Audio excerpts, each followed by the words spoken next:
Your back will never grow if you continue making these 8 silly mistakes. It is truly amazing how many people spend years working hard in the gym, and even when obtaining good results in other muscles, see no progress in their backs. This happens because it is really not easy to train that region the right way. Many report not even feeling their lats truly working. This type of difficulty is more common than it seems. Because of simple yet frequent errors, many people's back workouts become very ineffective. And without proper execution, it is hard to develop that coveted V-shape. Therefore, in this video, we will show you the 8 most common mistakes that cause your back workout to fall apart. Before we begin, please leave in the comments your name and the city from which you are watching our content. Error number 8. Taking the work off your back muscles by overusing your biceps and forearm. One of the biggest challenges when training your back is ensuring that the effort truly targets the lats and other muscles in the region instead of overloading the biceps and forearm. During any pulling variation, whether pull-ups, cable pulley exercises, or rows, it is common for the arms to get involved and end up fatiguing before the back muscles do. This interrupts the necessary stimulus for dorsal growth and causes many people to feel only tiredness in the arms, without any real activation in the back. To avoid this issue, it is essential to develop the mind-muscle connection. Try to imagine that your hands act as hooks that merely secure the bar or handle, while the movement originates from the back muscles. This mental adjustment helps shift the focus away from the biceps and forearm. Additionally, choosing the appropriate grip makes all the difference. Wide and pronated grips, that is, with the palms facing downward, tend to recruit the back muscles better, while supinated or neutral grips can increase the use of the biceps. It is also important to observe how tightly you grip the bar. Many people grip too hard, contracting the forearms and biceps more than necessary. If you notice that this is robbing your back of tension, consider using straps or hooks to reduce the effort of your grip, allowing the lats to work more freely and reach a greater level of fatigue. Error number 7. Not working at different angles. Another common mistake is always sticking to the same exercises and positions without varying the angles of attack.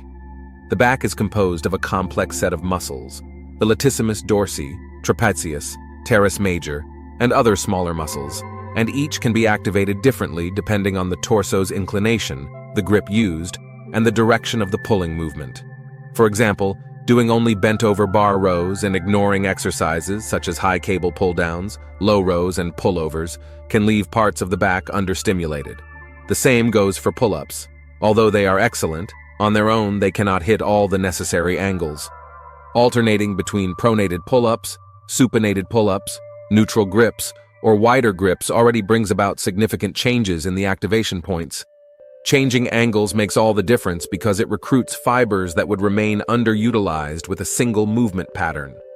It is also beneficial to vary the position of the torso, keeping it either more inclined or more upright, as well as the height of the cable handle on the pulley, avoiding the stagnation that arises when the body adapts to a repetitive stimulus. This does not mean you should pack your workout with exercises without strategy. Rather, choose strategic variations that target every portion of the back.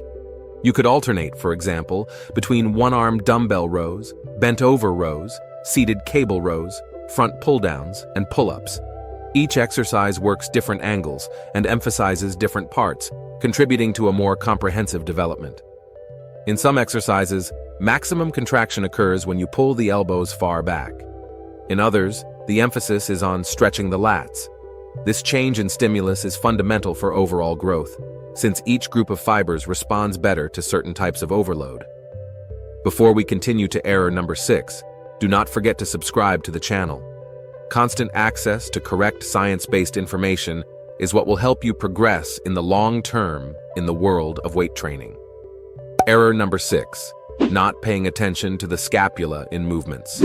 The position and movement of the scapula are fundamental in any exercise for the back. The scapula acts as a base for the action of the dorsal muscles and the trapezius. If it is not stable, or if it does not have proper mobility when necessary, part of the stimulus can be lost, impairing muscle activation. In many pulling exercises, such as rows and cable pull-downs, it is recommended to start the movement by adducting or depressing the scapulae. even before bending the elbows. This means that at the start of the pull, you should think about squeezing or lowering the scapulae, bringing them slightly back and downward in order to activate the back muscles. Without this adjustment, the biceps may end up dominating the movement, and you fall back into the first mistake. In the case of bent-over bar rows, for example, it is common to see people moving their torso more than their scapulae. In pull-ups, many begin pulling with the arms without an effective scapular retraction. These details make all the difference, since it is through the scapula that a large part of the back contraction occurs. Another important point is maintaining the stability of the scapulae when needed. In exercises such as the deadlift, for instance, it is crucial that you do not let your scapulae relax, as this can lead to a compromised posture and increase the risk of injury to the lower back. The idea is to keep the scapulae engaged, which helps support the spine and ensures that much of the load is transferred to the appropriate muscles. Therefore, if you are not feeling your lats, observe how your scapulae move or fail to move during each repetition. Try this. Perform a row with total focus on pulling the scapulae back before bending the elbows and feel the difference in muscle activation. Error number 5. Not performing the full range of motion. Performing only part of the movement is one of the mistakes that most limits back development. When we talk about range of motion, it is not just about extending and bending the elbows. It is important to stretch the muscles involved to the maximum during the eccentric phase and to fully contract them during the concentric phase. For example, when doing pull-ups or cable pull-downs, many people do not fully extend their arms on the way down or do not make the effort to bring their chest close to the bar on the way up. This shortened movement reduces back activation, limiting the potential for hypertrophy. In rows, whether with a bar or dumbbells, it is essential to allow the shoulders to move slightly forward in the eccentric phase to properly stretch the latissimus dorsi and trapezius. Then, pull with full force, taking the elbows back until you feel maximum contraction. If you only perform half the movement, you do not work the muscle completely. The full range of motion also helps with the mind-muscle connection, making it easier to feel the cycle of stretching and contracting the back. During the eccentric phase, visualize the lat being stretched. In the concentric phase, focus on squeezing the scapulae and pulling the elbows back with intensity. However, full range of motion does not mean using excessive swinging or compensations. In exercises such as bent-over rows, people sometimes lean back to pull more weight, but in reality, they are reducing the involvement of the back and using the legs or lower back to compensate. The goal is to move within the ideal joint arc without losing proper form. Using appropriate loads and focusing on technique prevents you from cheating the movement. Adopting the correct range of motion may sometimes require reducing the weight on the bar or machine in order to perform the movement in a controlled and complete way. But in the long run, this attention to detail produces much greater gains, as each repetition really stimulates the entire muscle group of the back, bringing solid and long-lasting results. Error number 4. Inadequate volume of sets for the back. Many people make mistakes regarding the number of sets and repetitions designated for back workouts. Some perform an insufficient volume, believing that half a dozen sets per week will be enough to develop one of the largest muscle groups in the body. Others overdo it, reaching 20 or 30 sets without allowing enough time for recovery. Finding the balance is fundamental to promoting hypertrophy. As mentioned before, the back is composed of several muscles, which naturally requires a relatively high volume of work to grow. However, it is necessary to calibrate this volume according to factors such as intensity, training frequency, and your conditioning level.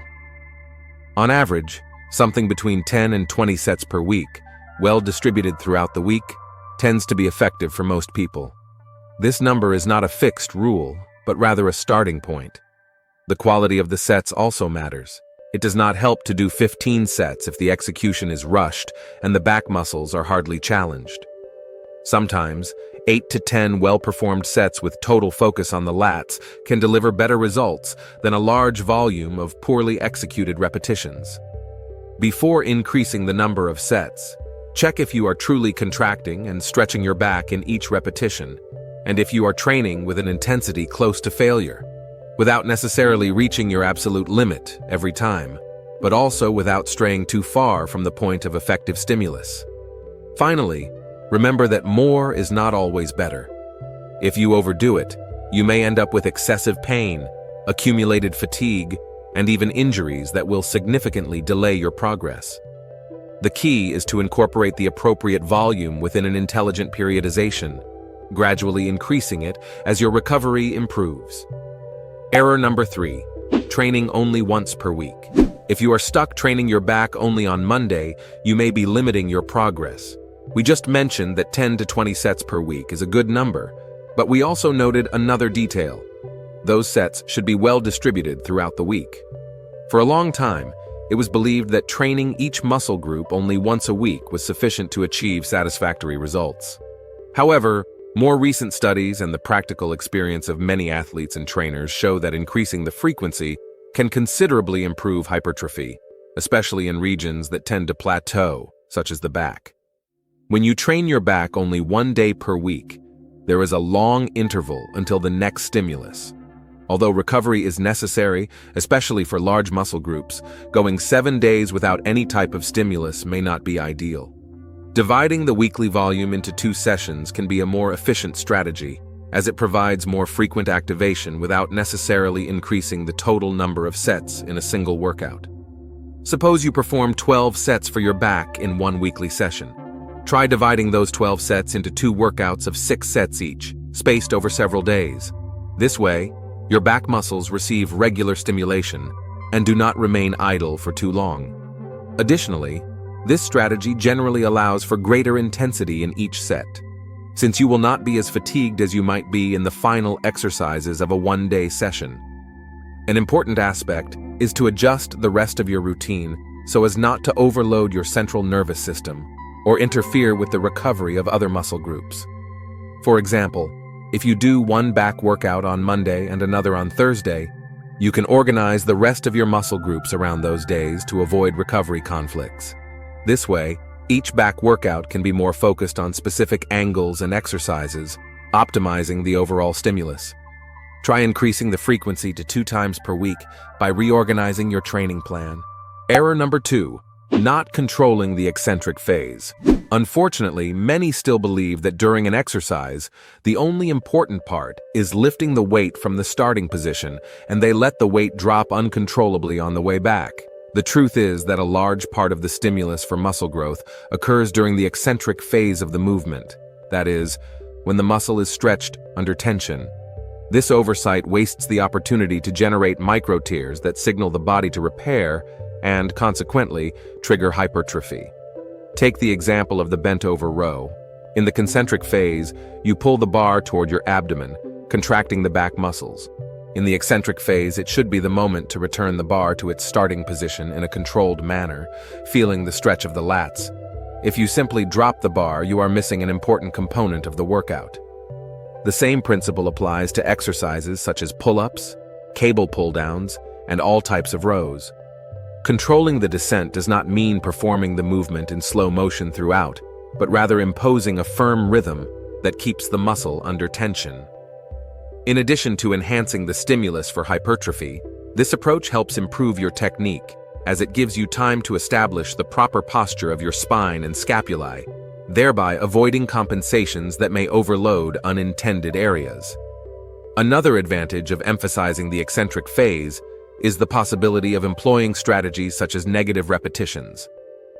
In this case, you control the descent more slowly, and may even perform the concentric phase with a little extra help, for example, when doing pull-ups with a workout partner. However, as with any advanced technique, it is important to exercise caution and not overdo it. A very high volume of slow eccentric repetitions may require additional recovery time, especially for large muscles like those of the back. In general, for most people, simply avoiding an uncontrolled descent already brings significant benefits. Error number 1, not progressing the load over time. If you always train with the same weight, the same repetitions, and the same volume, your body adapts and stops progressing. In this case, if your muscle could speak, it would say something like, "I will not strive to grow if I can already handle all the tasks you give me." Like any other muscle, for the back to develop, It is necessary to progressively increase the load, or more broadly, to progressively increase the stimulus. This phenomenon is known as the principle of progressive overload. It is fundamental to gradually elevate the intensity, whether by increasing the load, adding repetitions and sets, or reducing rest intervals. Often people simply try to feel the muscle and keep the loads too light, without realizing that the muscle needs a greater challenge to grow. Of course, the mind-muscle connection is essential, but it should go hand in hand with increasing the level of effort over time. Otherwise, you remain stagnant. To apply progressive overload, you can set repetition goals, and once you achieve them with proper form, increase the weight a little.